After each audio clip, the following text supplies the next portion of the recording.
Hi, my name is Ziying Wang, and today I'm presenting my midterm presentation on my capstone project, The Curse of Undying Memory, Forgetting VR in Contemporary Cyberpunk.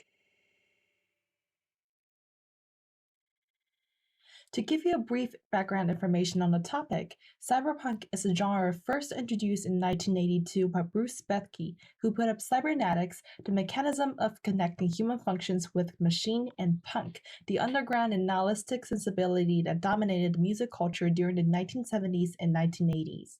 To conclude the key characteristics of its genre, cyberpunk showed us the dark side, revealing the dangerous side effects of the drug of futurism.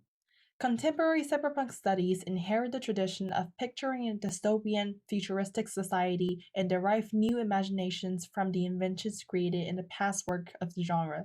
Although we are witnessing a cyberpunk revival, the ritual futuristic references to works like Neuromancer ignore the byproduct that has been unearthed along the modern technologies.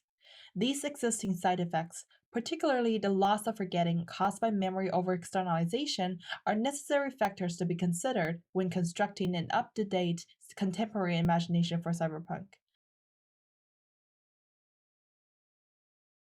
So far, I've reviewed sources under my two main categories, forgetting and cyberpunk.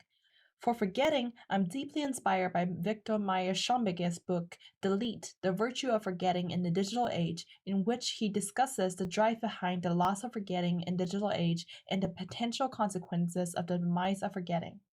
For cyberpunk, I start from the famous Neuromancer by William Gibson. Almost all later cyberpunk themed works were deeply influenced by the technologies and topics he brought up in Neuromancer. In Cyberpunk and Cyberculture, Science Fiction and the Work of William Gibson, Danny Calavaro analyzes Gibson's work in depth, placing cyberpunk into a context of growing modern technology.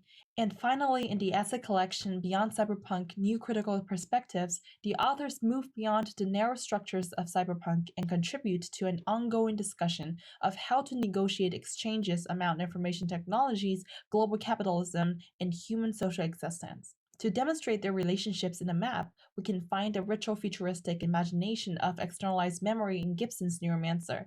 Then, by placing Gibson's cyberpunk in a modern technology context, I am able to reflect and develop in consequences of the lack of forgetting mentioned in Delete. Different from the previous works on contemporary imagination for cyberpunk, my project will delve into the butterfly effect of the lack of forgetting, which is fostered by modern day memory over externalization tools like big data and social media. The idea of using external tools to assist in storing personal and societal memory has existed for more than recent decades. Ever since the very beginning, human beings used language, paintings, and writings to keep blocks for our memory. But it wasn't until the beginning of the digital era when we encountered the problem of memory over externalization as more effective tools came to life. Inventions like hard disks made cheap storage a reality, allowing human beings to preserve the gigantic amount of information we generate. When space is no longer a constraint, our behavioral default regarding external memory would be altered from forgetting to remembering. A simple example would be uploading photos from our phone to the computer. After connecting the two devices, we are often asked if we would like to select photos to upload or upload all.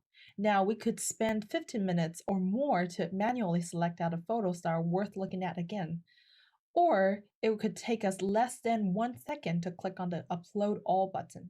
Sit back and let the technology work its own magic. Considering the cost of time, the extra cost of space in the Upload All method can be completely ignored. In other words, forgetting has become too expensive for us and remembering too cheap. To sum up, in this project, I aim to develop a contemporary cyberpunk vision with virtual reality narratives by updating cyberpunk to the contemporary concerns, specifically memory over externalization and the loss of forgetting.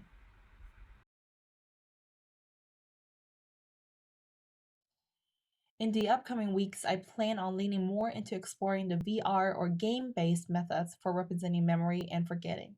With VR technology, I will be able to simulate a SimStim or brain dance device that allows immersive external access to an individual's memory. A couple games projects I will be looking at, aside from Cyberpunk 2077, includes the 2013 video game Remember Me. in which the game allows the player to manipulate a person's memory using a technique called remixing. And To the Moon, whose story follows two doctors who offer to fulfill a dying man's last wish by reconstructing his memory using artificial memories. I will also analyze memory or mind related technologies and topics in TV shows like Outer Carbon on Netflix. That concludes my midterm presentation. Thank you for watching.